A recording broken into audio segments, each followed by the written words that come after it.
So, straying away temporarily from my videos about literature, film, I believe it's prudent to create a video about the fragility of contemporary America and why I believe we are in the most political and civil unrest period since the 60s and the 70s. So, I'll start out by explaining why I believe we're in the most unrest time. And no doubt, the similarities are so obvious, because it's not like any other time period where civil war, I guess even during the neutralism period, I guess there'll be even Vietnam, the American Revolutionary period, those periods, those are all monolithic, and there's two sides. But the 60s and 70s, contemporary 2020s, is not monolithic. There's so many sides. We can say, okay, there's so many subcultures, so many battles. So almost take the Civil War, which is a big time of civil and political unrest. Take a pizza, you split it in half. Those are two sides. You take it now and you split it in 18 different small, tiny slices, and that's what you have. Now you have so many political groups. I have them all over here. You have your anti-capitalists. You know, your people who are against your rich and you're powerful and saying, we don't want this. I guess almost communist and almost in a central way. You have your college activism. You have your TikTok groups. People in small groups of, you have conservative people who don't want to change, to adapt. And they give you people technologies, adapt. And you have your AI, which is becoming a big thing now. What else you have? You have, of course, the far right, the far left. No longer left and right. It's now extreme left, extreme right. You have Gen Z. You have the big thing a couple years ago about COVID and about Black Lives Matter. Then it came to All Lives Matter.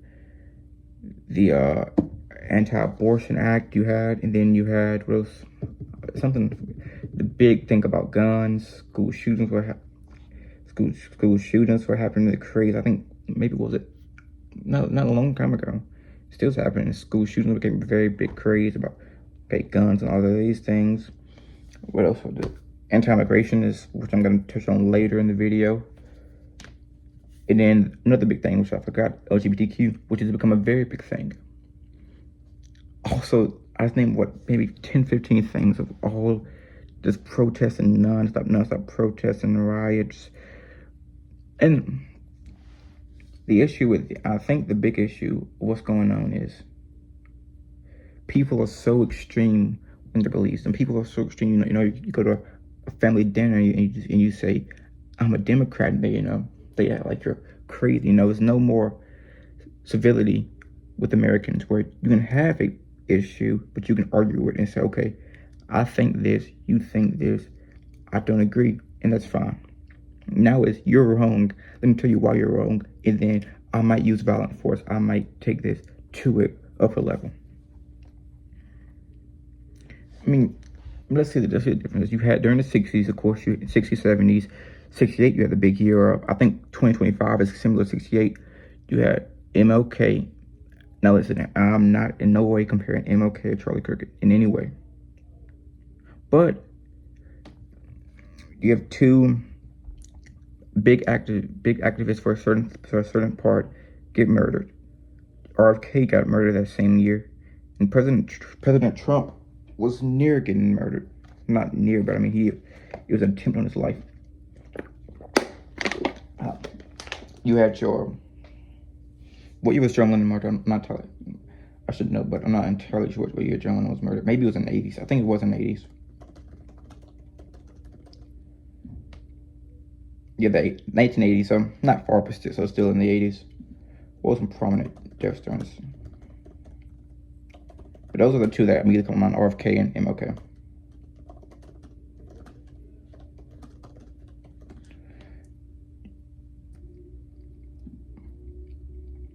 Yeah, another one, James Chaney. Malcolm X, of course. So a lot of civil rights activists who were murdered during that time period. And you had the big thing of the 70s with the Mansons. And And there's no group similar to the Mansons, of course. I can't think of any true American group similar to the Mansons. But you can see it in spurts. You can entirely see it in spurts. I'm not, you can no doubt see it in spurts.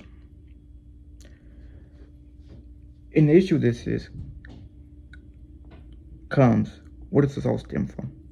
Does this all stem from people being far more liberated and people being far more open?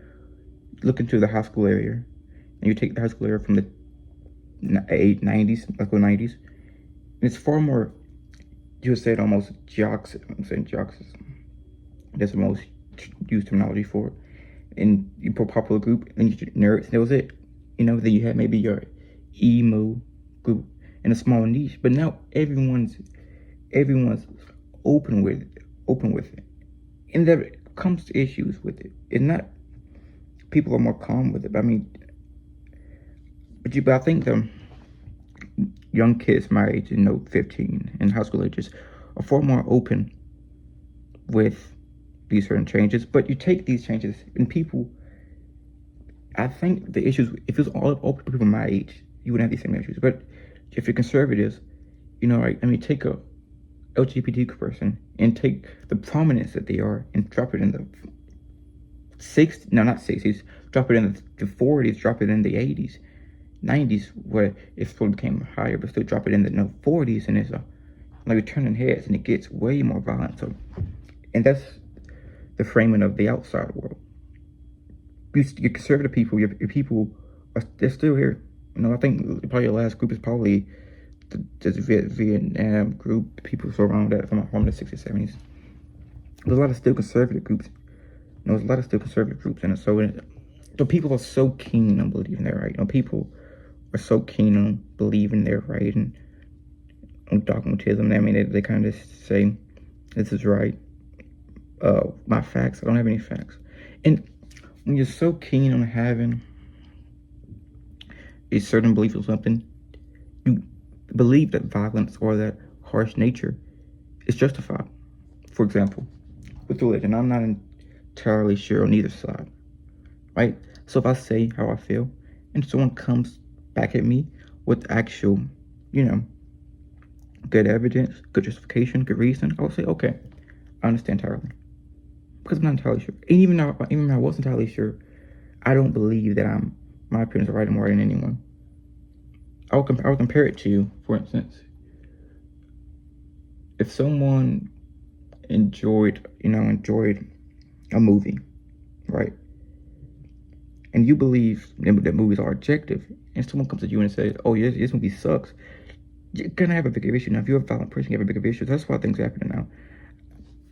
And it comes to, is it an inherent vice for humans to, once people are free and liberated and more open to themselves, are things destined to get more violent? Are things destined to change?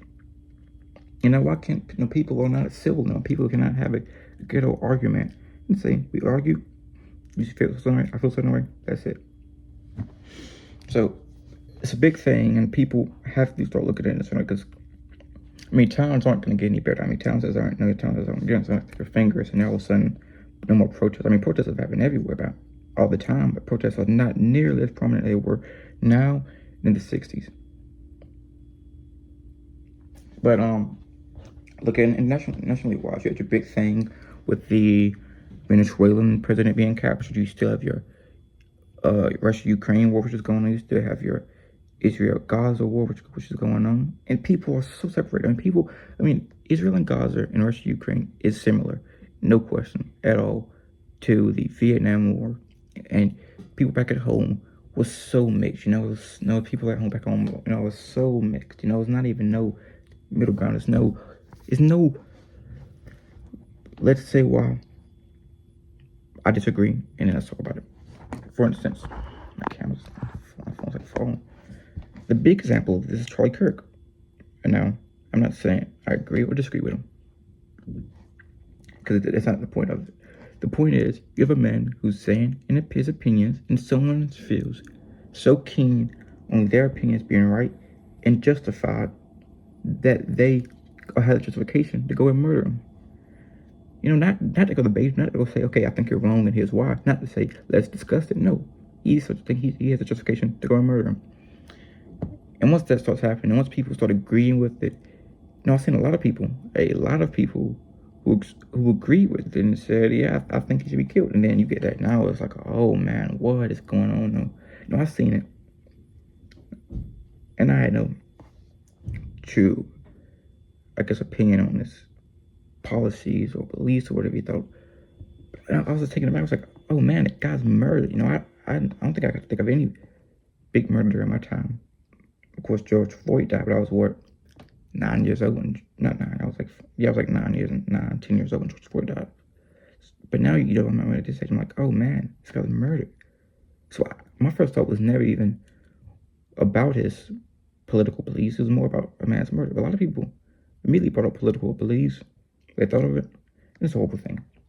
Once violence of that nature starts becoming normal and people start having being not caring about it, then you're in a dangerous time. Now you're in a time where you're saying, okay, we have something to worry about. So it's not going to change. I don't think it's going to change soon because people don't care. And people are so justified in their beliefs where they don't want to change for them. They don't want to hear the other person out. And that goes back to, of course, to, going up with a kid. I had this thing when I was younger, and I was, I think, 9th grade, 5th grade, and 4th grade and 5th grade, and I always assumed that I wasn't very surprised that the other generations of slave owners, that they kept the slaves because they were taught that it was correct. And when your parents do something, you keep doing it, and you believe it's right. So that's the issue. I believe it. And I think, honestly, it's going to take old ways dying out. And more discussion, more people saying, okay, let's talk about this. A lot of people now don't want to talk about it. A lot of people now, a lot of people, famous people, don't want to discuss these things. You have people like Joe Rogan who says his opinion. Well, a lot of people, famous people don't want to discuss them. A lot of people who have voices in these things don't discuss them. And what are we doing? What are we even doing in life? Is all we doing? Want to keep our tongues pinched and not actually talk about anything that's actually important. All we're going to do is, Mr. Beast, for example. This is a guy who can say something and truly make a matter on it. But no, he doesn't.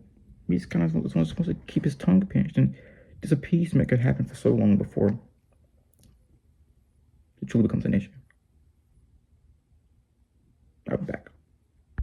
So now it's time for me to discuss the ICE situation, which is very popular and should be discussed way more. Nurse Alex Purdy was murdered, I believe. I'll call it murder, second-degree murder, a couple days ago. And I posted a question. What's happened? Quite simply. I don't think this is America of the past anymore. No question about that. I've seen Joe Rogan compare this to the Gestapo, and I've seen a lot of people compare it to the Gestapo, which it isn't. I can see the similarities, but it's not the Gestapo. No, history isn't the same in any matter. History never repeats itself. But I do believe that if you do want to compare it to a German invasion, it is easily comparable to the SA in the fact that these are untrained people. It's a harsh term, but you can call them thugs, and they are doing these things. They are targeting one group. They have almost, full jurisdiction. No penalty, no consequences for their actions, and this is for fear. The SA, difference between the Gestapo and the SA was thugs who use a lot of brutality.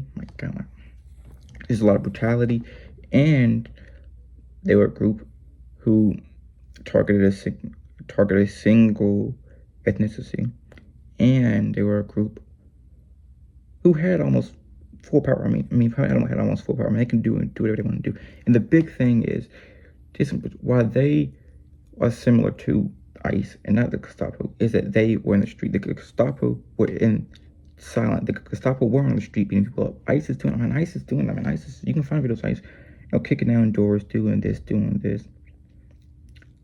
So and now, when you get to a point where you're comparing America, who's supposed to be, the example, we have people, even if they're not entirely correct, but you compare them to Nazi officials. Now now you kind of, now it's time to turn my head. Now it's time to say, okay, what's happening? What's going on? I'm not entirely sure what's going on. I'm not entirely sure, but I think there should be more people tuning in and saying, okay, let's look at this. Let's discuss this. Let's get this figured out, because people shouldn't be dying. I'm for one. On the immigration part, I don't know. I don't know. I believe immigration is only necessary if a person is causing true harm. But someone can say different, and I can say, okay, I understand. But it should never get to the point, never, ever, even if you do believe it, even, I've seen a lot of people, the big thing is what I agree on, even, most people agree on, who are either for immigration or against it, they do believe that the violence is not justified. The violence should not be happening the way it is. People don't want to see it. You don't want to see someone some person who's been in the neighborhood for years come and get taken out of his home and beat up on the street. You don't want to see that. You don't want to see it, and it's not right. The violence is unnecessary. It's not right. These are flat out violence for no reason. To good people, of course, I seen a video the other day of this lady talking about how Mexican people and I guess Hispanics, Hispanics as a whole, are doing murders and they're killing people. And I was like, well, yeah, but everyone kills people. I mean, you cannot. Every single person kills a person. It's not just Hispanics. I mean, it's not just anyone. Every single person, every single group, every single group kills someone. I mean, are you going to deport every white person, every black person, every Asian person, who kills someone? No. So, I'm not entirely, honestly, I'm used to real research and these sort of things, but I'm not entirely sure where the hate for Hispanics Hispanics even came from. I'm not entirely sure where it is. I'm not entirely sure why it's happening. I mean, honestly, I'm not entirely. I guess the border stuff with Biden, is a big positive for Trump, even for the voters for Trump, about him strengthening the border defense and immigration defense and all that. But still, I don't know. So I hope someone has to be punished for the death of Alex Purdy, no question about that. Because it's flat out murder in the street. And the big thing is, which is comparing what I'm going to say right now. We are in the most representative time of 1984 that we have ever been in. Because people are being ICE and those people, we are being lied to, saying these are terrorists, saying that they use force. But the videos are here. They're telling us not to use your eyes and listen to us. But we have the footage to watch. We have the footage to see what's going on. So, I mean, and people believe it. You have a lot of people who believe it. And a lot of people who don't even want to see the truth. A lot of people are closing their eyes and saying, "Oh, I see it now." All because of being right. And the question comes to, I have no true answer for this. Is this happening because of Trump's narcissism and Trump's inability to say I was wrong, or inability to say, okay, this is my fault? You should wonder, brother. You should wonder, is that a reason why? Is a reason why to say, okay, I don't know. I mean, I have no true comments on Trump or his nature. I just think flat out the violence should stop. I have no comments on his nature, or because I mean, people can throw fits on social media. I mean, even Bernie Sanders, right? Bernie Sanders, who I love Bernie Sanders, but I can't. I mean, Bernie does not do anything. I mean, all he's doing is talking on Twitter and my God, the camera's messed up. All he's doing is talking on Twitter and talking on Instagram and YouTube. I mean, nobody's doing anything. And now, of course, I mean, I don't expect Bernie to go and fight Trump or go. I'm just saying, though. I mean, I mean, he has no real power to do anything about it, but still. So that's what I mean. I think it's a point to be saying, oh, his policies are this or this and this. It doesn't matter. But what matters is the violence should stop, and people should be more calm, more civil, more open. And yeah, I think this would probably be my. If not something else big happens, then of course I will do a video on it, probably. But I don't know. The big thing takeaways from this video is: 1, try to argue civilly, listen, and look at and think for your own mind, think for yourself. And lastly, ICE is not the Gestapo. They're not the SA, but they are similar to the SA. And the big fear you should have right now, the biggest fear you should have as an American is, let's say, if this keeps getting worse, then, whoa, you're in trouble. Then you're in trouble. Whenever, and 2, this is sort of a tangent, not a tangent. And like when international law starts being brushed aside, then you have a big issue. And when people start saying international law, I don't care about it, then you have a big issue of, okay, if the whole thing is, if I break a rule, is he gonna care about breaking a rule? He's gonna say, oh, we can break rules, and so I'm gonna break a rule too. I'm not gonna go tell you that the world is gonna burn or whatever, the world is falling apart. But it's a shifting point in America. Things are no doubt worse. And if things continue to get worse, then we have a very big issue, very big failure. And yeah, so